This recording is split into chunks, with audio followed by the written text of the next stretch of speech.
El siguiente programa es apto para jóvenes. Puede contener escenas de sexo y violencia. Se recomienda la compañía de un adulto responsable.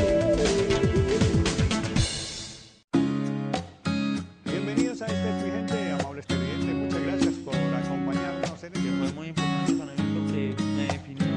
La viejita ahí que se llama Sarita, pues no tan vieja, sino... Y usted se ha ganado el cariño de las familias, de los hogares, de las mismas empresas. En 24 horas estás en Rusia, en 22 horas estás en Polonia, hacen coches, ¿sabes de coches? No pueden hacer libros, ya que podemos admirar las ardillas. Vamos a contar una historia bien particular.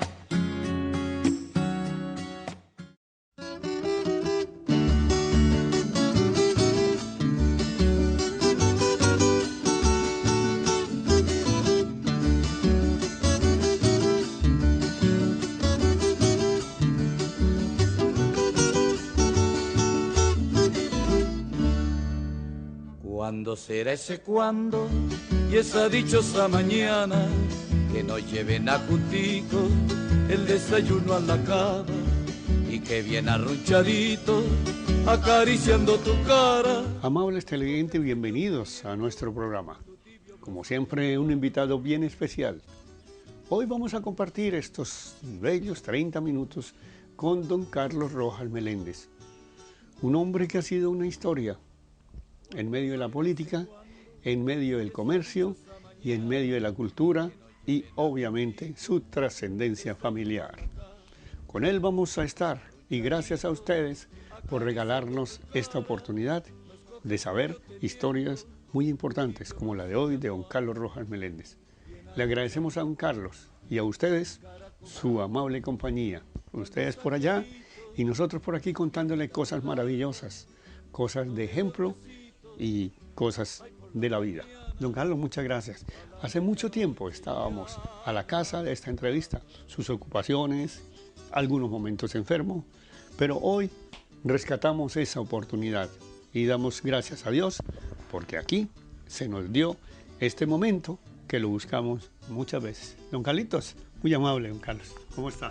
Marco Tulio, un gusto saludarlo y entiendo que no solamente es su trabajo profesional como periodista, sino el mensaje de un periodista muy original, que pica las condiciones más humanas de su pueblo. Doña Alejandra, la señorita Alejandra, la camarógrafo, mis respetos. A Marquitos, mi saludo de amigo viejísimo. A Soparsa, el abrazo de cordialidad y fraternal que desde el 96 que me vinculé en algunas cosas representativas. A Telesan Gil. Como directivo usted allí, como consejero, muchas veces fue padre de nosotros. Más adelante tocaremos el tema, sí. Lo otro, Marcos, le quiero decir que el hecho de usted pasear su capacidad profesional por los hijos de su pueblo San Gil y su vecindario le da un carácter muy especial a su tipo de periodismo. Eso de rescatar seres humanos, que sus éxitos han sido formar una familia, dar unos hijos a Colombia, educarlos siéndolos ejemplares, eso es lo más notable que hace un buen ciudadano. Por encima de cualquier otra cosa que sea más impactante, dolorosa o magnífica, lo más sublime y bello es eso, coger familias, seres humanos, darles oportunidad de que sus conciudadanos los vean. Yo le agradezco la oportunidad que usted me da a que algunos de mis personajes amigos me conozcan o me recuerden. Gracias, don Carlitos. Bueno, ¿de dónde es don Carlitos? Bueno, yo soy originario de San Gil.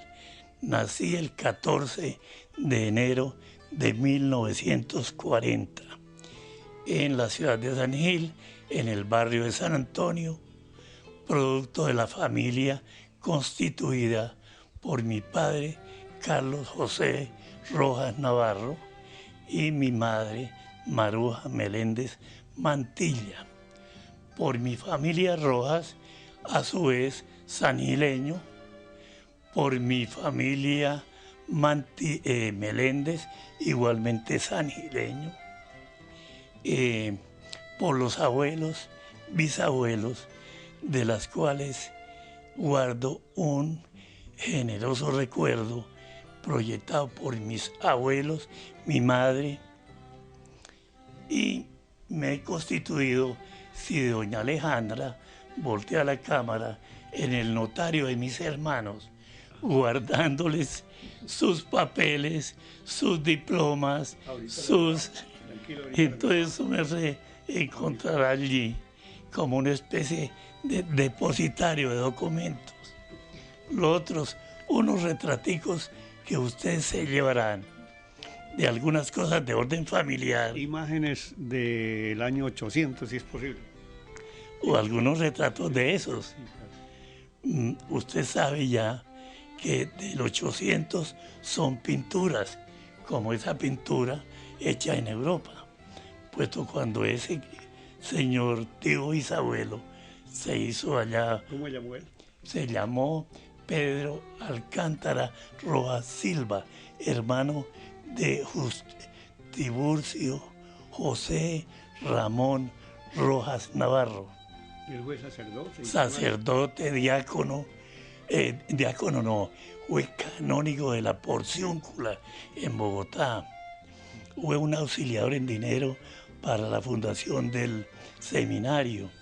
Allí hay unas becas dejadas por donaciones de él para si alguno de los familiares colaterales querían seguir el sacramento del orden, o sea, ser sacerdotes.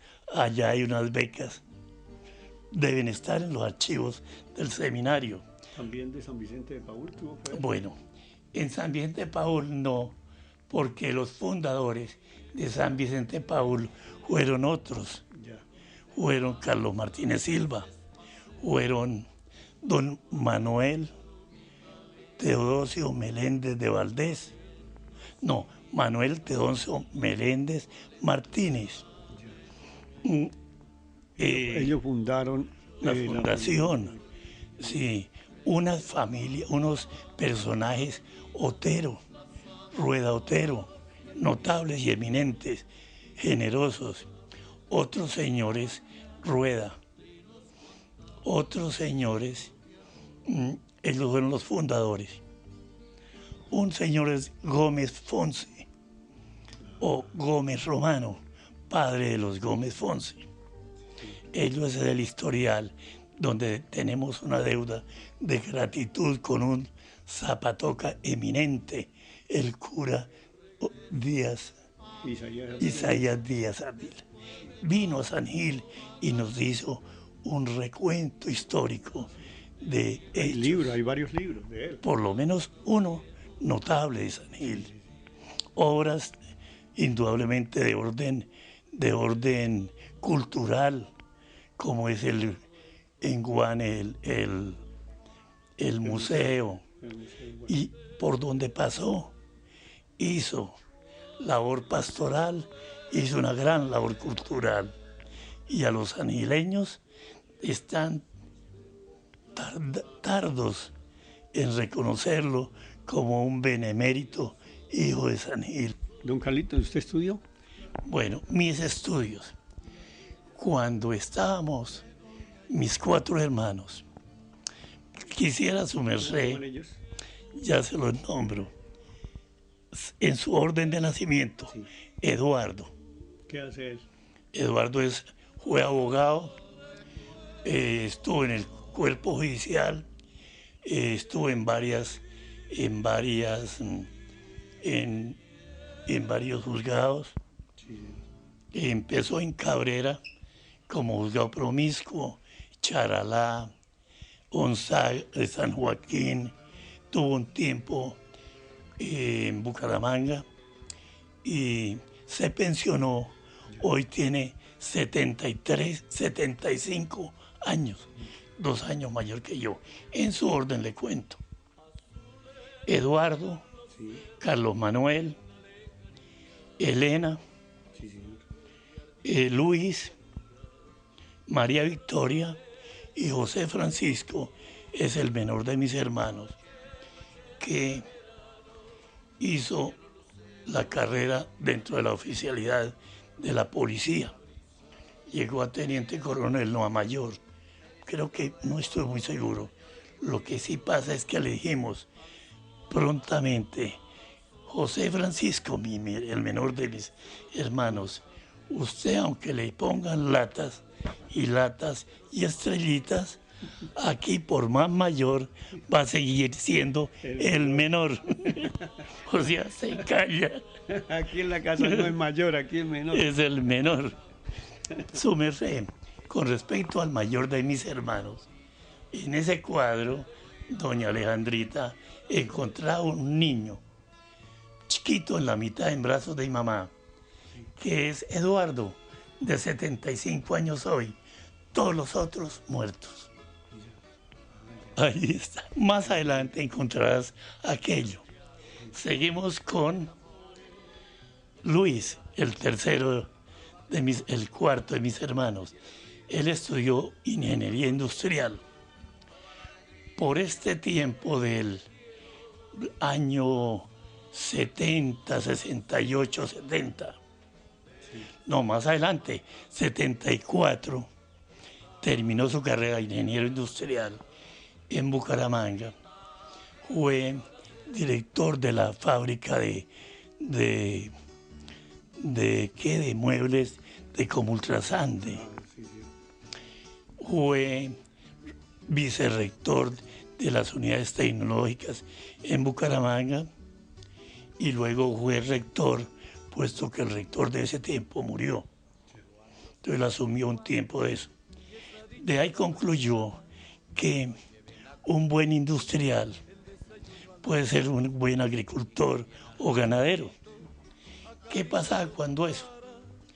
Por ese tiempo que él se retiró de eso, se marginó de su actividad ofreciendo sus servicios profesionales, Luis, nos vinculamos obviamente a unas fincas en el Cesar de producción ganadera y agrícola, pero planas, muy funcionales porque eran mecanizadas.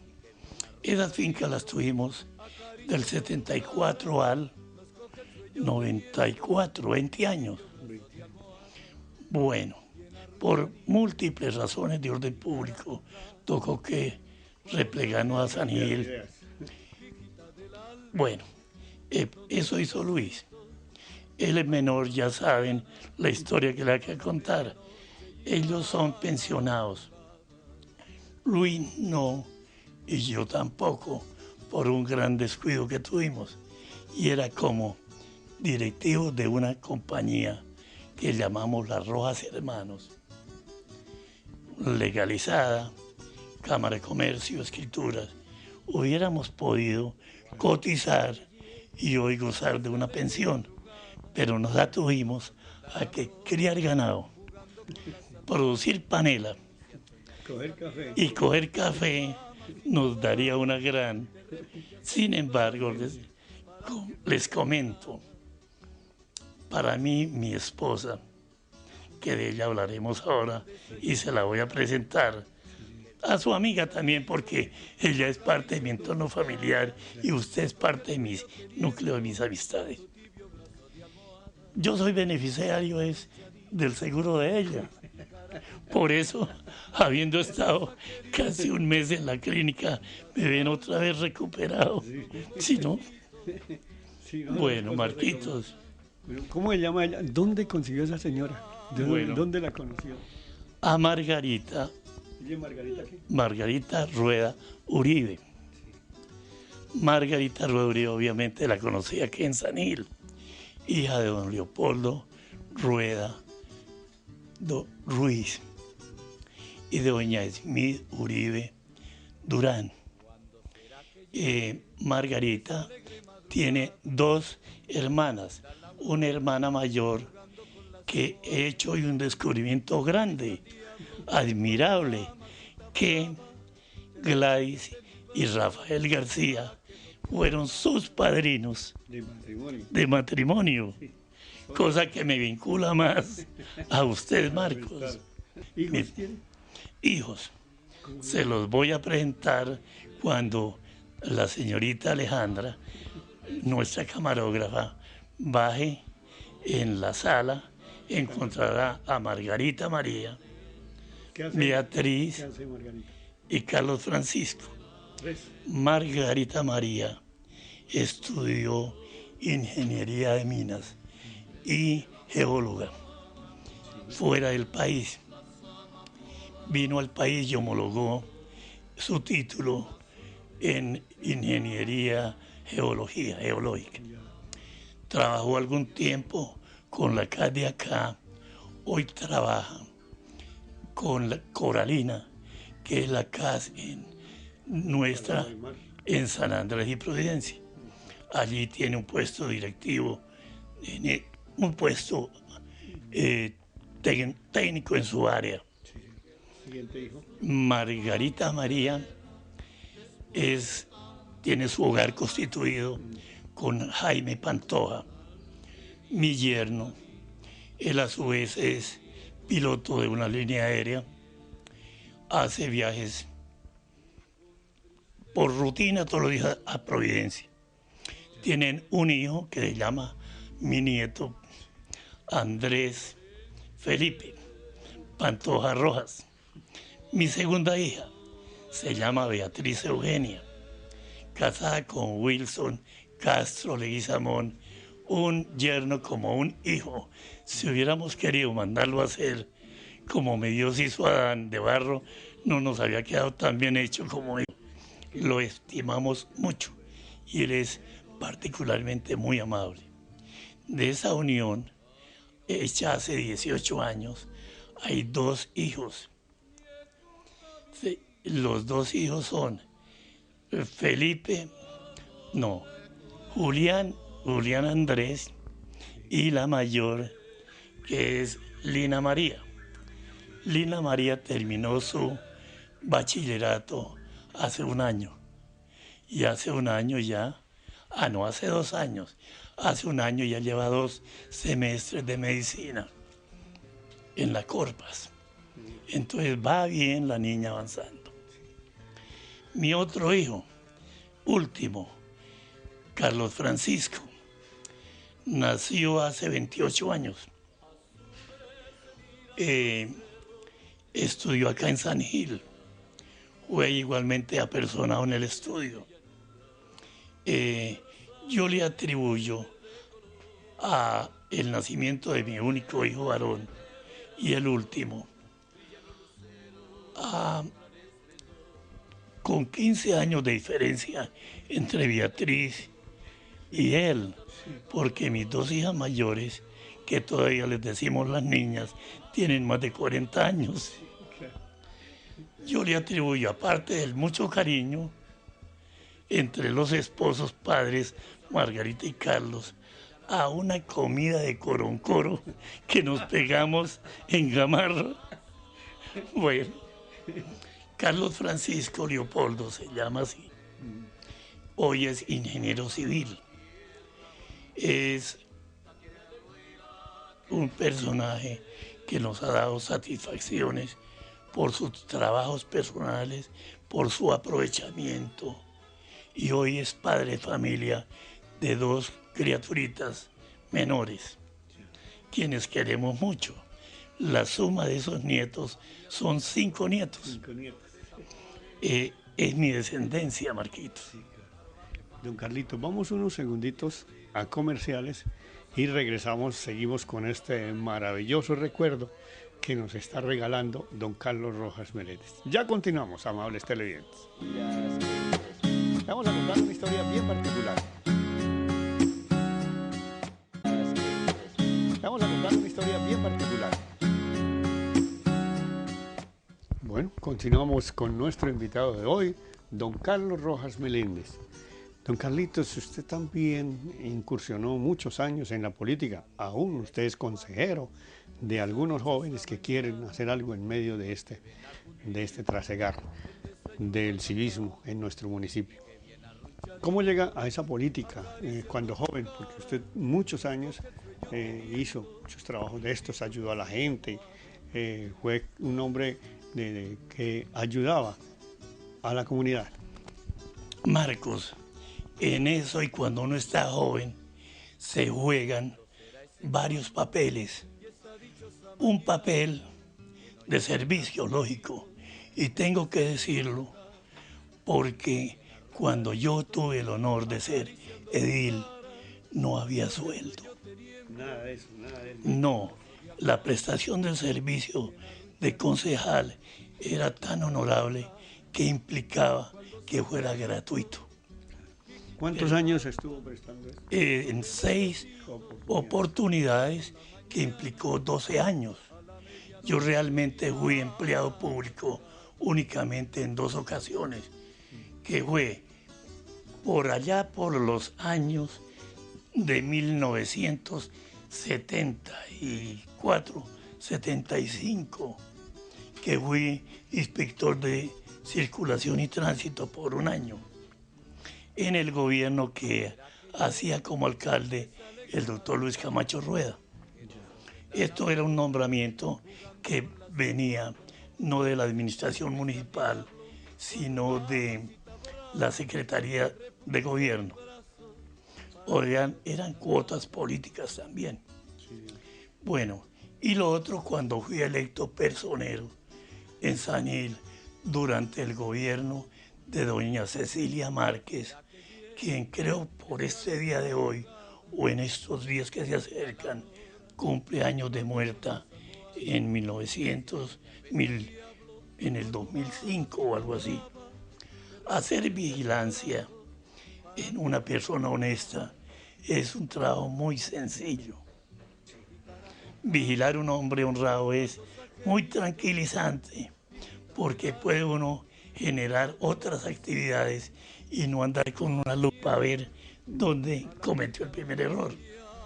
Yo tuve esa gracia, haber sido personero, procurador pequeño del municipio en el gobierno de doña Cecilia Márquez.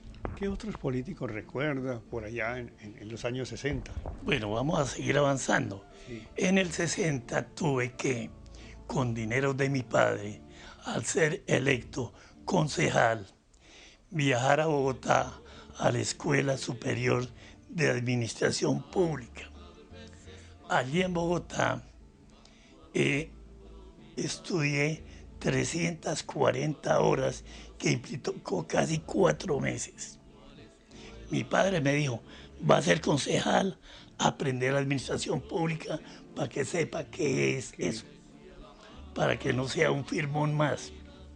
Esa administración pública, obviamente, esa escuela administrativa tiene que variar años según las nuevas formas reglamentarias del ejercicio del poder.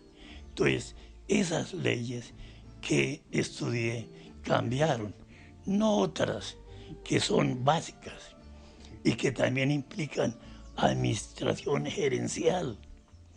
De allá me traje un certificado que también me capacitó en aspectos del manejo gerencial y tuve un honor grandísimo, así como estamos tomándonos un tinto con ustedes, tomar tinto con un sociólogo que fue el padre Camilo Torres Restrepo, un hombre notable y hoy con una imagen torcida a las conveniencias políticas, pero que nunca es realmente lo que fue ese sacerdote comprometido con una causa grande, la de los pobres.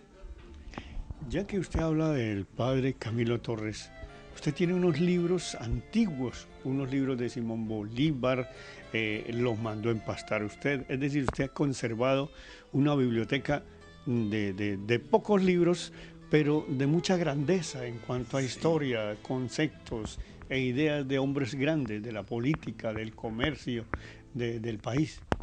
Marquito, vea, le comento algo. Del cura Camilo tengo 3 libros. Uno escrito inclusive por el general Valencia Tovar, quien fue el jefe de la brigada, dolorosamente encargado de, en cumplimiento de su deber, borrar de la vida subversivos. Y es que subversivo es quien entra en pugna contra el estamento.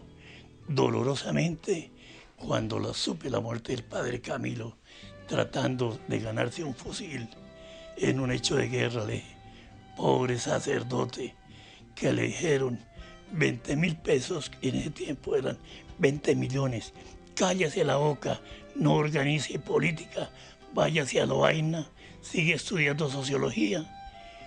Y dijo, no, 20.000 pesos no los necesito, voy a seguir aquí en mi tierra, hasta que encontró una ignota sepultura. El siguiente programa es apto para jóvenes. Puede contener escenas de sexo y violencia. Se recomienda la compañía de un adulto responsable. Bienvenidos a este Vigente, amables televidentes. Muchas gracias por acompañarnos en este. Fue muy importante para mí porque me definió. Una viejita ahí que se llamaba Sarita, pero no tan vieja, sino... Y usted se ha ganado el cariño de las familias, de los hogares, de las mismas empresas. En 24 horas estás en Rusia, en 22 horas estás en Polonia, en coche, ¿sabes de coche? No con el libro, ya que podemos admirar las ardillas. Vamos a contar una historia bien particular.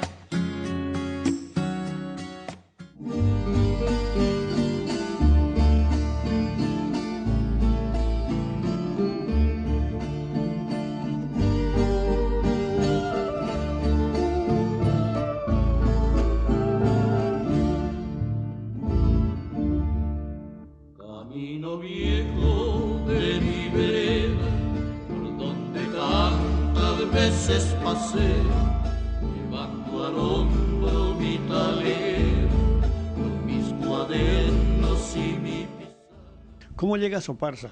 O usted fue creador de Asoparsa, fundador, es decir, de todo, con otros compañeros. Un poquito de esa historia, ¿cómo se da? Bueno, honesta y honradamente, no fui lo que usted dice, Marquitos. Yo llegué a Soparsa en esta forma.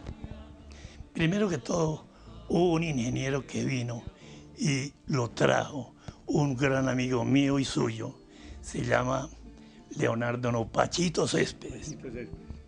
Él a su vez cogió 2 bachilleres recién egresados que se llaman Carlos Silva y Pedro Villarreal.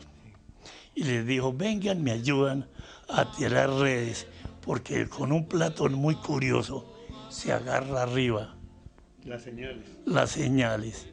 Y eso es lo último. No hay que andar fregando con antenas. Los televisores en que nosotros mirábamos eran televisores, no, un poco más atrás, blanco y negro, y ya estos a color, pero muy defectuosos. La señal llegaba era de loma en loma, hasta que llevaba muy mal acá.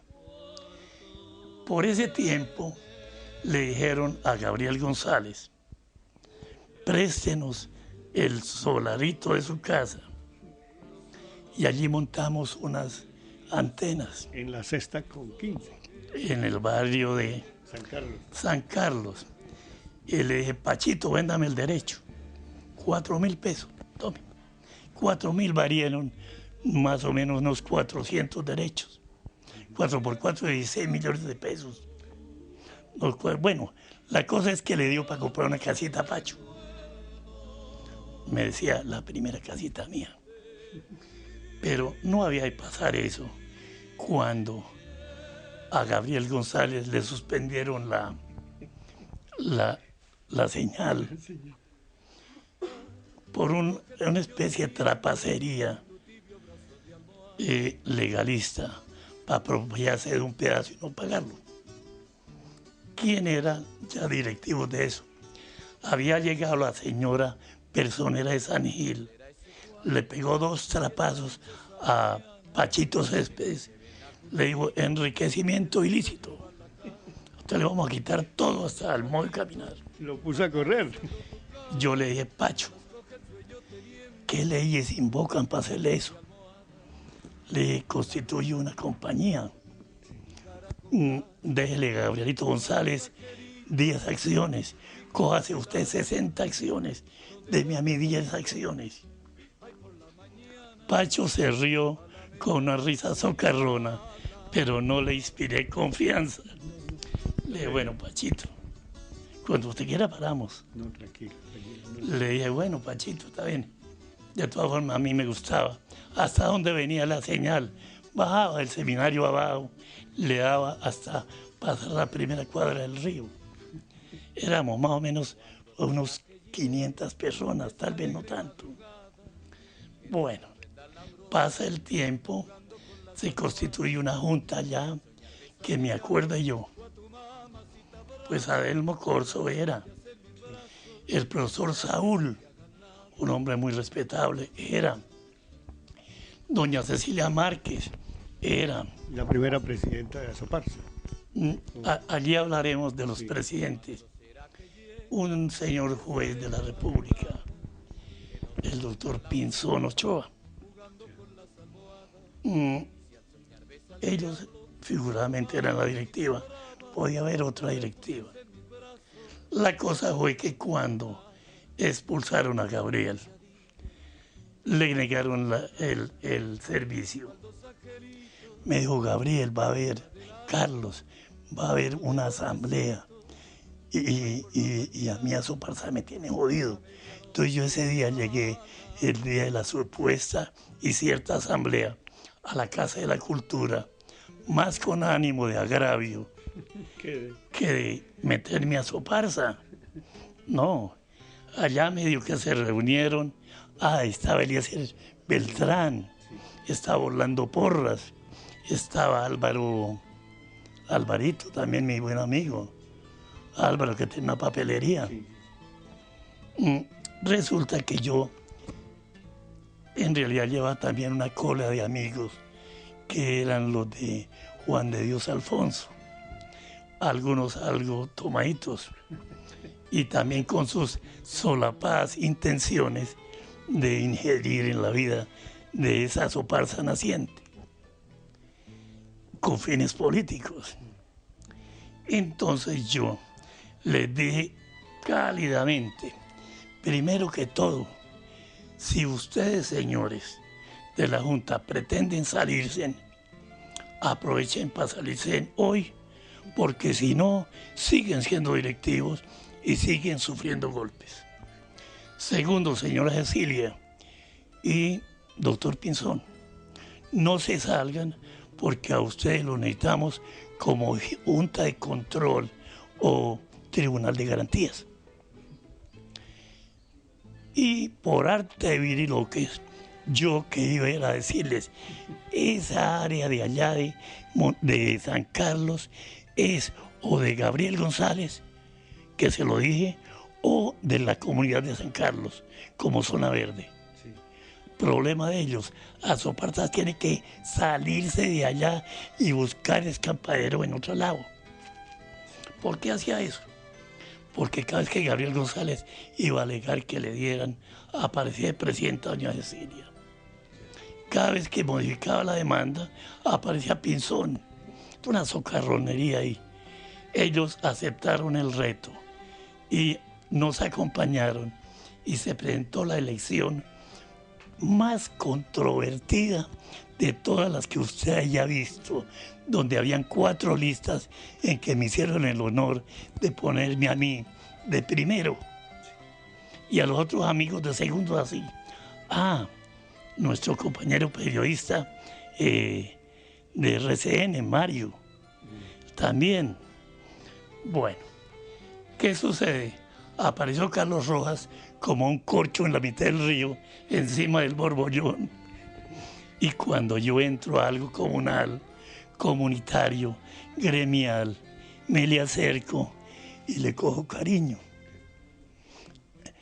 Entonces, de esa época ya vino a ver la vinculación mía a Soparsa. Definitivamente. Luego, el alma, vida, el discurrir, de golpe el rozar, pero el golpe, el llevar a Soparsa con el nombre, que aún algunos discurren como feo. En la última honor que me hizo a Soparsa, su cuerpo directivo, de la remodelación y nueva que hicieron. Hoy el discurso del gobernador en que decía, debiera ser otro nombre, posiblemente Telesan Gil. Yo, por mi educación solidaria y social, pienso, lo más admirable con Díaz Soparsa es haber estado en manos, siendo una empresa sin ánimo de lucro, pero sin ánimo de pérdida. No tiene, pero ánimo de lucro no, y lo reza y lo ir creciendo hasta de 7 millones en unos equipos obsoletos, pero funcionales, que recibimos. Cuando entregamos la primera junta de un cambio que hubo, 400 millones codificados, como le digo, debidamente. Don Carlitos, ¿usted recuerda cuánto valió ese lote en primer momento de Soparsa? Que ahí está toda la historia, ¿no? Sí, no estoy ya por los años, como en el 98, tal vez 7 o 9 millones, creo que fueron 7. Creo que valió eso. Y aún inclusive yo a esa doctora se lo había vendido en 4,5 millones. Esa doctora, de todas formas, me pagó con un adelanto a prestaciones de ella. Total, no me debía plata. Después negociamos otro lote al lado de la señora Marta Gámez, esposa de Rodrigo Gómez, amigo a quien yo le vendía ganado. Bueno, ese tema me gustaría mucho hablarlo, porque hace unos días oí una indiscreción dolorosa de alguien que se atrevió a decir que de golpe en esas juntas de antes se pedían comisiones. Me dolió un poquito eso. Primero que todo, cuando yo era presidente administrativo de Soparsa, en la primera época, en 3 años no cobré sueldo. Pero yo tenía con mis hermanos 2 hatos ganaderos en el Cesar que llamaban Birmania y La Unión, en que tenemos 800 reses. Sí, no tenía que cobrar. Sí. ¿Qué tenía yo que decirle a Soparsa? Deme 150 pesos. Sí, sí. Hombre, tenía el mismo cariño que le puedo tener a mi comité cafeteros. Ustedes van a llevarse unos retratos. A mi perteneciente a la Junta de Vigilancia de la Junta de la Cooperativa de Caficultores. ¿En qué año llega al Comité Cafeteros, más o menos? En el Comité Cafeteros, cuando mi papá en el 78, 80, ya si quiere marginarse, me propone a mí para que lo supla en el Comité del Páramo, aunque él había sido a un delegado a Bucaramanga, al Comité Departamental. En el Páramo, porque las fincas están en tierras del Páramo. De eso hablaremos. Sí, sí. Y le voy a dejar unos apuntes muy curiosos, Marco Tulio, porque le van a usted someramente a pintar el andamiaje de eso. Pero bueno, ¿a quién más había pertenecido? Yo pertenecí a la Federación de Ganaderos en el Cesar. De allí me trae la convicción de que la cría ganado es muy buena, pero es muy cruel. Yo sé de terneros que se encariñaban conmigo y yo con ellos. Luego me di cuenta que en esas directivas, con mi Fedegan, el santo ícono de los ganaderos es Caín. El santo ícono de los agricultores es Abel.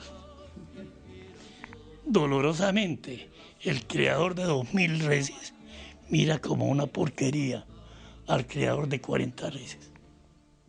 Vea qué distancia hay entre yo cafetero, mi amigo cafetero de 900 cargas y mi amigo cafetero de 45 cargas. De eso hablamos después. ¿Qué más para no salirme de la pregunta? Sobre todo, ¿qué posición estuvo allí? ¿Cuántos años en el Comité Cafeteros? Que fueron muchos. No, el Comité Cafetero apenas renuncia este año, Sí. entre otras cosas, porque de ese año que le digo, pues obviamente no fui siempre presidente. Allí tuve compañeros muy respetables, Eduardo Ardila Barrera, tuve otros compañeros, Eduardo Ardila, Juan de Dios Rodríguez, Hernández, Alirio Hernández, del Valle San José, muy buen y muy gran cafetero. Ellos no sorteábamos, pero siempre me cargaban la responsabilidad. Primero, como le digo, en 20 años había sido mi padre. Y una pedantería mía, y me la perdona, mi abuelo, Trino Meléndez Durán, fue fundador de la federación. Por allá en 1927 tenía la cédula. En un viaje que mi papá hizo a Chinchiná, que es una universidad agraria cafetera, la única universidad que hay en América cafetera. Allí le pidieron la cédula de mi abuelo y la tienen en algún sitio de honor. Sí. Marca, allá está esa cédula. Aquí en Bucaramanga le decía el doctor Sergio Mantilla, Carlos, ¿y por qué no la dejó aquí en Santander? Por un descuido de generosidad fue a parar lejos. Entonces, los vínculos con la Federación de Cafeteros. No soy gran cafetero. Lo más que he producido son 45 cargas. Pero ¿qué sucede? Mis cafetales en el Calapo son partidos ya en 3. Los cafetales que fueron de mi papá Carlos Rojas. Sí. Están entre Eduardo, Luis y mi persona. José Francisco tiene zonas de pasto ganadera. Entonces por eso el máximo que mi papá cogía eran 120 o 130. Están distribuidas. Distribuidos los 3, ahora mejoradas con nuevas siembras de más rendimiento. Sí. ¿Qué otra? Esa es parte también de lo que se ha hecho. Y también usted ha sido, a lo que le preguntaba hace un rato, que creo que se quedó en bambalinas, aquellos libros de Simón Bolívar que usted conserva, y conserva unos libros muy buenos, de hace muchísimos años, de diferentes... Marco Tulio, con la señorita Alejandra, ahora vas a grabar esos libros. ¿Cómo llegaron a mis manos? Mis tías Meléndez, pues 2 hermanas de mi mamá, posiblemente por su nivel fachendoso en el sentido del apellido, pero culturalmente tal vez no muy avanzado como correspondían a las mujeres de ese tiempo. Dijeron, llévese todo esto en un baúl viejo que quedaba de la casa de mi abuelo.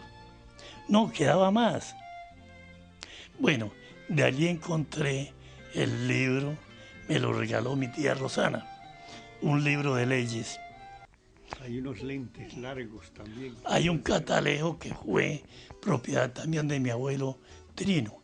Eso sí, pues sé que tienen más de 100 años, porque los catálogos de hoy son más modernos. Aunque este tiene una capacidad única, también tendrás que sacarle una fotografía. Hay unas armas de esas antiguas. Esas armas. Un arma veo, ¿no? Cualquiera Hay- dice que es que tenemos como 100, ¿no? Tampoco. Hay dos. Sí. Hay dos. Una se la compré a un relojero que ya murió de aquí, Daniel Luis Garzón. Ambas. Me las vendió. Yo por curiosidad de joven, él porque no les veía utilidad. Y desde allá las conservo. Curiosas. También tomarán las fotografías. Son ornamentales. Ni yo mismo sé que puedan valer. Hay algo más. Una cómoda que la hizo traer don Manuel Teodosio Meléndez de Europa con un piano. ¿Cuánto valdría una y la señorita camarógrafa va y la saca? Un cristal de Murano, Italia, en cristal de roca, que creo que vale más que la madera.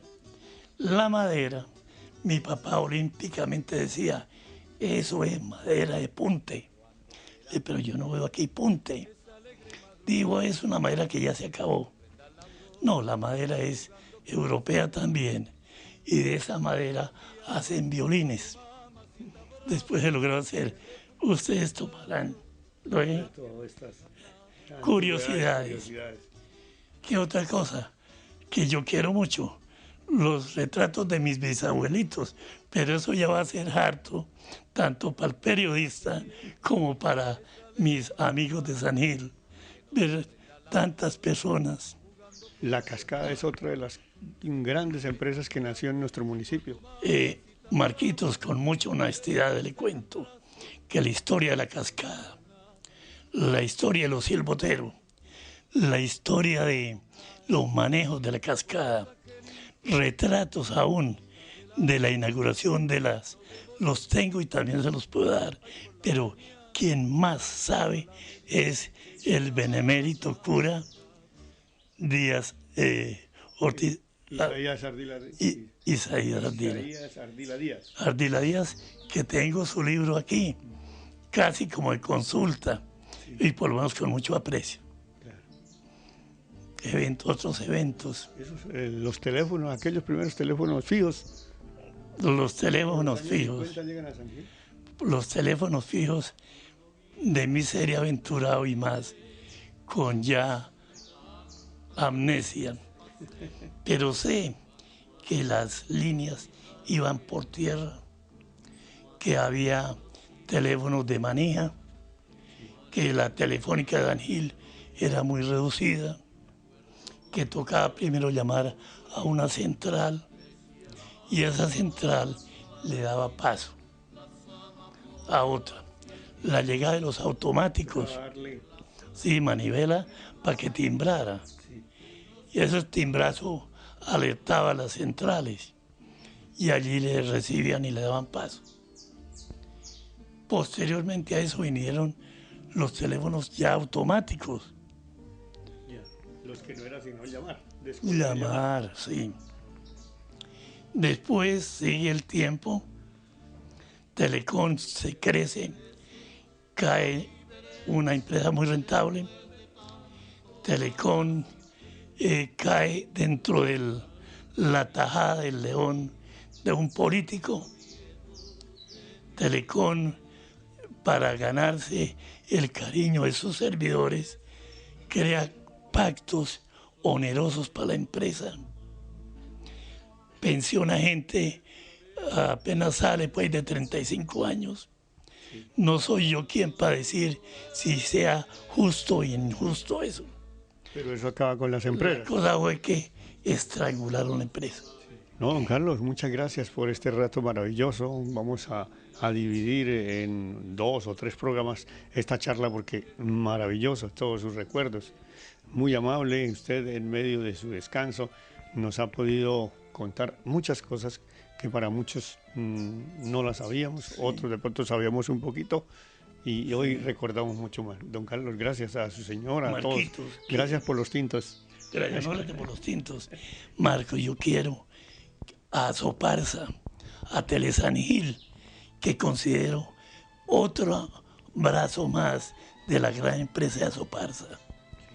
Un brazo, una empresa más que nace y que se forma y que si por ley o reglamento dice, también por obra y gracia de lo más valioso que tiene Soparsa, su material humano. Bienvenidos a este vigente, amables televidentes. Muchas gracias por acompañarnos en Que fue muy importante para mí porque me definió. Ella tiene una viejita ahí que se llamaba Sarita, pero no tan vieja, sino... que se ha ganado el cariño de las familias, de los hogares, de las mismas empresas. En 24 horas estás en Rusia,